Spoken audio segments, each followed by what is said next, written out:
Hey everyone, well, we're back after lunch break here at Qualys ROCon, day 2 coverage wrapping up. We still got, I don't know, 6 more I think. Really good interviews. Well, 5, not counting Saeed here. Let me introduce you to Saeed Abbasi. Saeed, welcome to TechStrong TV. Thank you so much. Thanks for having us. Pleasure to have you on here. Saeed, let's start with a little bit about you. If you don't mind, share with our audience kind of what your role here is at Qualys and what you do and what's your passion.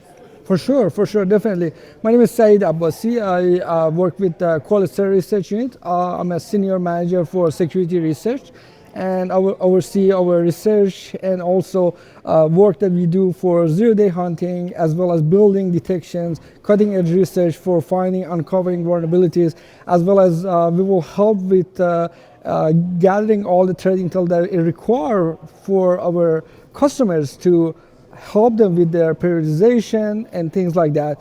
Majority of our work is related to finding a new vulnerability, building detection for those, and as well as provide a timely and accurate way for them to identify it and plan for it going forward.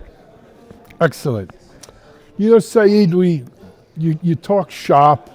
We're here at this conference. There's a lot of Qualys customers and different Qualys people, and sometimes you forget that not everyone watching at home knows what all of these terms mean.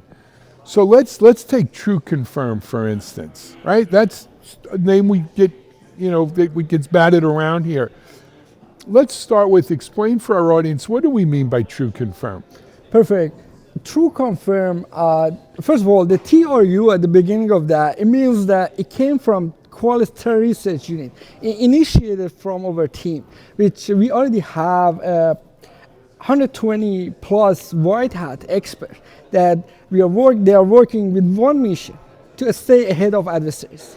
And this was an idea that we bring up, and we had similar capability inside our vulnerability management platform.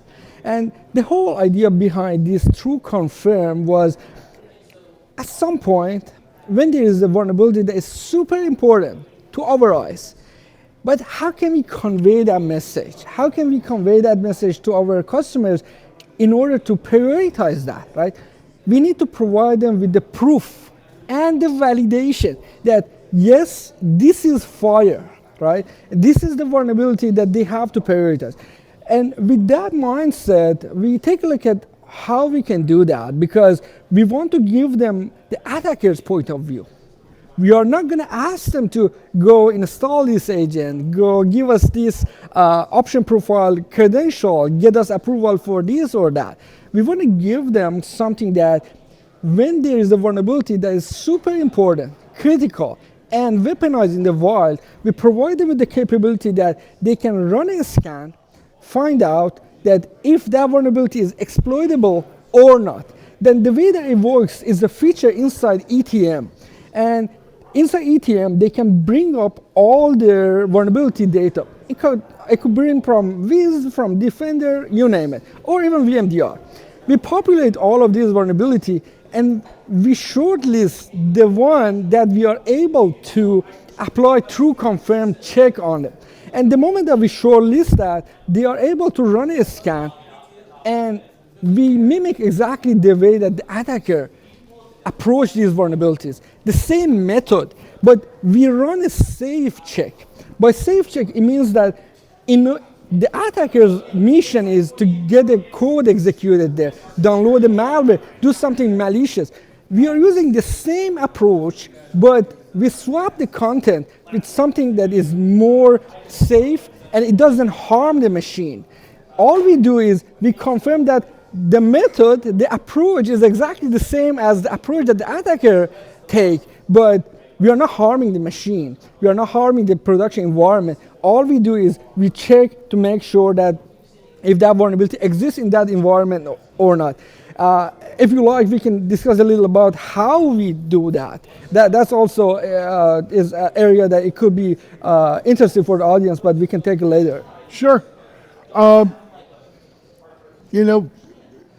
I'd like to jump into that, but I'd like to for you to talk about that, in the context of kind of today's changing threat environment where these things are, first of all, exploits for vulnerabilities are, there used to be a time you would find the This is vulnerability to the the correct exploit. one.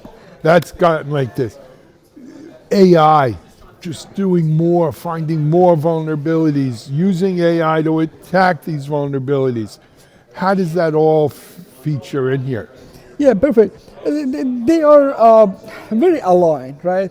What we are seeing that the pace of exploitation are so fast. Like recent data from Mandiant that they came, the time to exploit, it was -1, right? From 5 days of last year.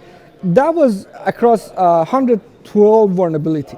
And what does it mean, -1, right? It means that out of 112 vulnerability that they were tracking, it was so many cases that the attackers were first to weaponize those vulnerability, Right. and the patch came later. And it was so many that eventually end up being the negative number and bringing down from 5 days to -1. Right. And by that, we need a way to provide the teams something that undeniable, a proof, the exact way to tell them that we run this scan, how we done it, and this is the result, and we already know that you have to go and fix this on a priority. And the way that we do it with TrueConfirm is we are running experiment and we don't need to have a CVE even assigned to these vulnerabilities, similar to all cases of zero day. The way that we approach that is we are sending a probe to the target. Our scanner assign a unique ID to that request.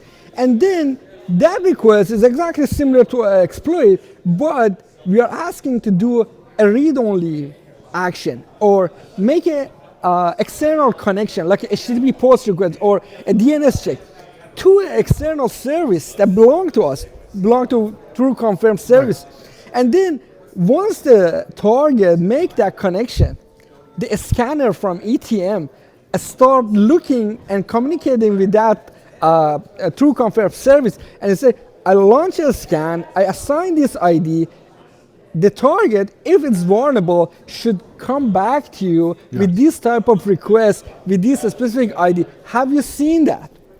And if that happens, what we're gonna have, we're gonna go back to the scanner, we're gonna say that, okay, we found the vulnerability, it is exploitable, go back to ETM, update the prioritization, bring up to the top from whatever it was, and provide the proof of the exploitation and the step-by-steps. You know, the problem is if everything is a top priority, nothing's a top priority. 100%, you are 100% so right. When you move one up, sometimes that means you got to move one down, right? You can't just have everything at red all the time. It's always been a problem. This has been a problem. Yes, that is another aspect of TrueConfirm. Exactly. We run these tests on only certain vulnerabilities. By our estimate, it might be around 3,000 vulnerabilities that could have such a capability, that they are super important and we are able to do this externally. And what you mentioned is exactly right, because when we run these scans, and if the result was not exploitable, we bring down the prioritization score, and we are saying that this was 9.8 or something high, but you can bring it down, fix it later, because we confirm at least externally exactly the way that the attacker does it, and it's not exploitable. You can do it later on, but eventually they have to update it, they have to patch it, but we're gonna give them some time. Patch it, remediate it, something we got to do. Wanted to talk to you about how does this all play into the ROC? Definitely. The ROC, it provides a couple of key pillars to each organization. One, it provides the context. We add threat intelligence, we provide industry data, we provide the active remediation and things like that. And this is part of the threat intelligence part that we bring to the picture. We enrich every single CV, every single thread with all the details. let me give you an example. For example, in a non-ROC environment, today you might have a CVE, one row in the list that says this CVE with the CVSS of 9.8 in the backup server. Normally in non-ROC environment, you will see something like that, just a line. In ROC, because we brought all these enrichment and enhancement from the context and also the intelligence, we will provide you the full picture. We're going to tell you that this is the whole disaster and recovery that you have. In past, you take 11 days to fix it, which is not good enough.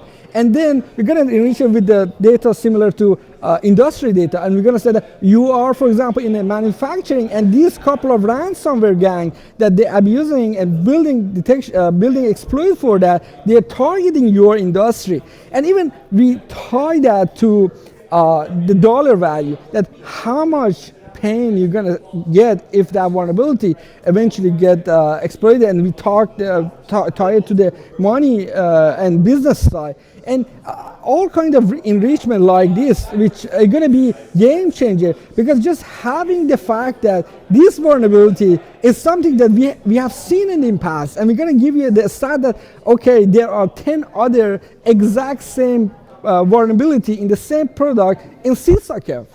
Then you have a full context, and then based on that you can make a decision how you operate it, because you have the asset, you have the intelligence with the actual vulnerability, you have the context with the threat actors, how they do it, and then with this enrichment you can make a better decision. Actually, all of this goes inside the TrueLens part of a ROC, and it provides a full visibility for our customers, and they can leverage it for their prioritization, because all it matters, as Sumedh yesterday in the keynote mentioned, is to have the right threat intelligence to focus on the handful of vulnerability that is most impactful for your environment, and forget about the rest. You can do it later on, but today what you're going to do, we're going to provide you with the full picture on how to approach every single one of those.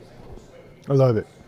Saeed, you know what I love most though? I love people who are passionate about their job, and I'm glad to see your passion come Thank you so loud much. and clear. I appreciate that. Keep doing it, what you do, man. Of course. Thank you so much. Appreciate it. I appreciate We're it. live here at ROCon. We're going to be back with more of our wrap-up afternoon coverage. We still have, I don't know, 5, 6 people to come, so stay tuned. You're watching TechStrong TV.